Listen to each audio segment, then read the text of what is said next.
Hey, good morning. So, I want to take a minute and discuss why the Fed is not going to raise rates. In one word, it's Omicron.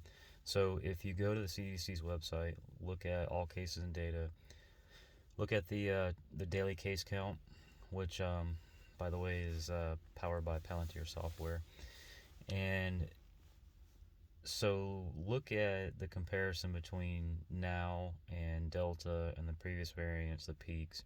We are 2.5 times the daily case count from those peaks, not the average, but the peaks. So it's way elevated, and it's going to cause real decline in the economy, damage to the economy. So I'm seeing it firsthand. I am it firsthand. We canceled our Disney plans. We were supposed to go in a month or so. Went ahead and canceled that. I got an email this morning that some of the kids' activities have been postponed due to COVID. Um, so yesterday I saw a tent for testing, COVID testing, and the lines were backed up in the street, around the block. So I haven't seen that in probably a year.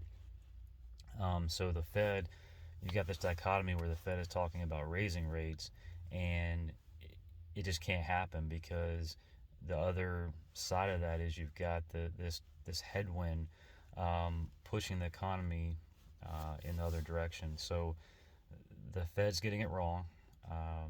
They will have to pivot. They just pivoted last year because their transitionary inflation statement, which, by the way, inflation is measured as rate of change.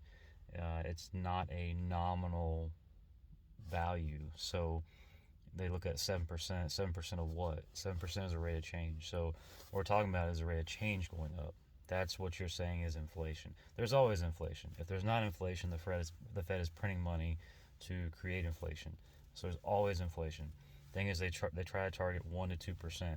Now it's above, out of their control. 7%, 6%, whatever it was last year. So they're getting nervous. But keep in mind, it's like housing prices. They go up 20%. They can't go up 20% forever. It's just not possible. So they will peak or they will go down. Same thing with inflation.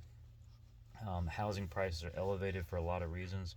Part of it is the input on the lower end is not there. So there's far less builders building, entry level tract homes in large developments. Um, Part of it is because it got burned in 2008 and it still hasn't come back. I mean, builders just not building at that scale.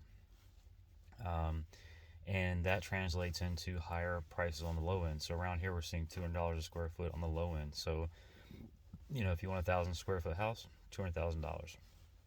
$200 per square foot is huge because the input cost depends on what you get for the land for, but I mean, it's well below that. 120, 130. We're building our house now, 7,500 square feet, heated. Um, Production costs, so probably somewhere around 120, 130, and that's using, let's just say 140. Um, that's using premium materials. That's using ground contact lumber. That's using concrete walls, full brick. So you can imagine a world where you could easily build it for $100 a square foot. So now you have 100% profit margin built into these lower end homes, and people can afford 200. But when you start scaling that up, you say, okay, well, if the low end is 200 and the high end is, so you get a nicer house for less dollars per square foot, that really doesn't make sense. So that's what's happening. You're seeing the low end push everything up just due to availability, and these wage increases. That all plays into it.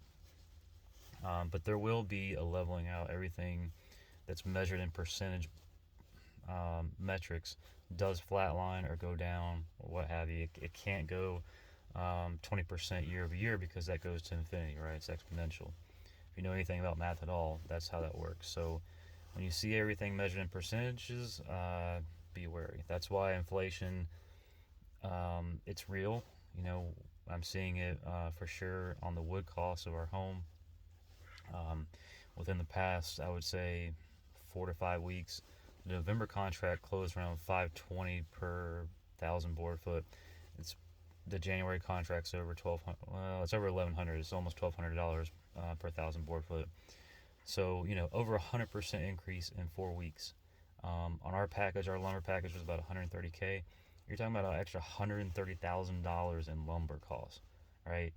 So, all those things are going to be priced in to the economy 6 months from now. And what the Fed is doing is even, they're going to have to pivot, right? They're tanking the stocks market right now, which is just the high flyers, growth stocks, NASDAQ, right? So people aren't freaking out too much because the Apples and Teslas and Googles and Facebook haven't been hit. But if they keep the trajectory they're going with Omicron and everything else tanking the economy, in 6 months, those stocks will be down 20-30%. And everybody in the streets will be crying, about the economy, and everyone will forget about inflation. That's what happened in 2007, 2008, if you were around at that time. I was in the construction industry at that time, very similar like it is now. Right now, you can't find subcontractors, you can't find architects and engineers are backed up months, sometimes years out. So, it will change. And again, I don't think the Fed is going to be able to raise rates. The U.S. has too much debt. So servicing that debt, I mean, the Paul Volcker moment from the 70s is not possible now. It's just not possible. So all the talking heads, it sells ads to say that the inflation's out of control, now the economy's going to take. I mean, it's all an ad cycle, right? It's a news cycle. So give it probably a month or two, and once the Fed figures out they can't raise rates, I don't know if things will go back to normal, but whatever that means anymore.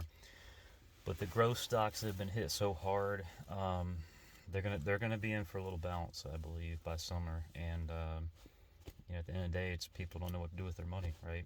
People that actually have money, there's nowhere to put it, and the Fed can't raise rates. That's it. So good luck.